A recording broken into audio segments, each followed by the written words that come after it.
It was a great carryover. As a coach, that's what we look for from practice.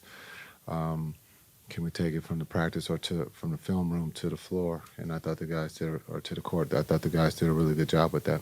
What do you like overall the way Clay and Luka and Kyrie played together for the first time? I thought they uh, played well. I think Clay set a record for a debut for making threes. It's pretty cool for the names that have, the members of the Mavs that have come in the past to set a record. That's kind of cool. But I thought Clay was great.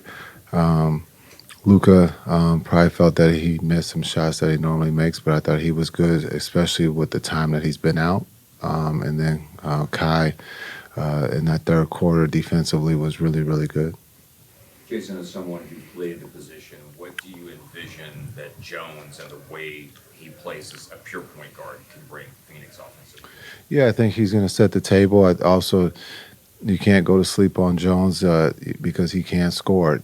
And he can get into the paint. He can collapse the defense. And when you talk about, three of the best in the game, Durant, Beal, and Book, those, if you're going to leave one of those, they're going to make you pay for it. So our job tonight is to try to keep them out of the paint.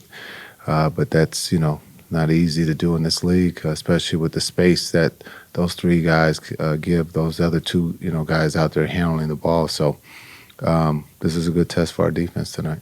I know it's just step one in a long, long journey, but what did you like specifically about things you did on the defensive end of the floor and the opener on Thursday? Yeah, I thought contesting shots was big for us in game one.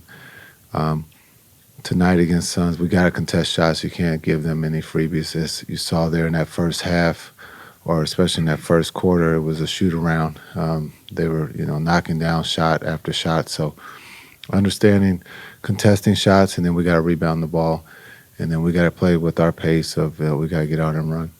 Seems like from what the guys have said earlier on is that Kyrie's really holding everybody accountable on defense more than he said at halftime of the first game. Has he always been like that, or is he even more just making that a point this season? Yeah, he would tell you he plays both ends. I think as a leader, there's different points in your career that become important, and at the age, and he's still young. But understanding what we went through last year and how the season ended, he's doing everything with a purpose. He's not taking anything for granted. He's worked extremely hard, and you can see that leadership skill of talking about defense. So we talk a lot about defense in the film room and then on the court, and so he's definitely bought into that. Coach, losing in the finals is unimaginable, but they say failure is an opportunity to learn. What do you think the biggest thing you learned was this offseason about yourself and about your players? Yeah, I think to be able to get to the finals, unfortunately, did come up short. Is understanding what it takes to win, and then hopefully we have our health and we have a team that's good enough to get back there. But this is a different team, different season. Everyone in the league has gotten better, so it's going to be harder for us. But for us as a team, we're hungry. We don't talk about last year. There's nothing we can do. That's over. It's about what we're trying to do this year, and everybody's focused on executing the game plan, playing for one another, making the game easy and simple, and having fun. And so hopefully that's what we have talked about this summer, and hopefully we can, execute that during this season. Coach, when you have Clay as a screener in those small actions, how much more dangerous does that make your offense with Luka and Kyrie? Really dangerous, I suppose. When you look at Clay's ability, his pace, his shooting ability, he's played the game for some time now and understands how to do different things. As the relationship starts to grow here between Kai and Luka, in those situations of being able to slip or set, he understands his basketball IQ is extremely high. His skill set is high, and so for the season to go through not just one game or two games, but to go through the season to get that relationship takes a little time. But it definitely gives us another weapon that we can use offensively. When we can play with those three in a set, something has to give, and it's just a matter of being consistent and with our discipline. Hopefully, throughout the year, we can show that. Jason, we're coming off an Olympic summer. You played in '08.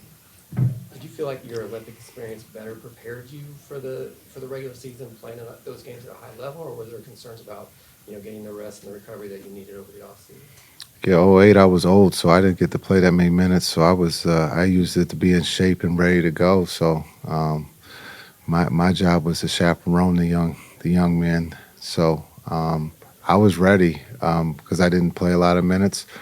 But also I got to see basketball at a high level, and the confidence that you can get from being around that and absorbing that type of atmosphere is something that you try to bring back to your club. And so you can definitely use that in a positive way. You mentioned Phoenix and Big Three, but what is Najee's role pretty much tonight, especially on the offensive end, and have to take on the offensive matchup? Yeah, I thought Najee did a great job in game one, and we're going to look for him to have to guard, but we need him to be able to play make and play the offensive end too, not just one-sided. So when the shots of being able to get the ball to touch the paint or knocking down wide open threes, everybody will talk about his defense, and we'll look at that too. But we need him to go both ways in the offense, but also defensively. He's always going to be on the primary defender, and there's going to be a lot of switching probably at times. So also he can be a help side defender too. So in this new system that he's getting used to, I think he'll be great in it as time goes on. Coach, the eye test for most people say between your offense and Bud's offense is a lot of 3D space baseball. What are the similarities and differences that you see? Well, it helps to have talent. Both teams have talent. Both teams have guys that know how to play the game at a high level and generate open shots for their teammates. Defensively, we're different, but offensively, it's about being able to use your stars to generate open shots for other guys that can, hopefully knock them down that night.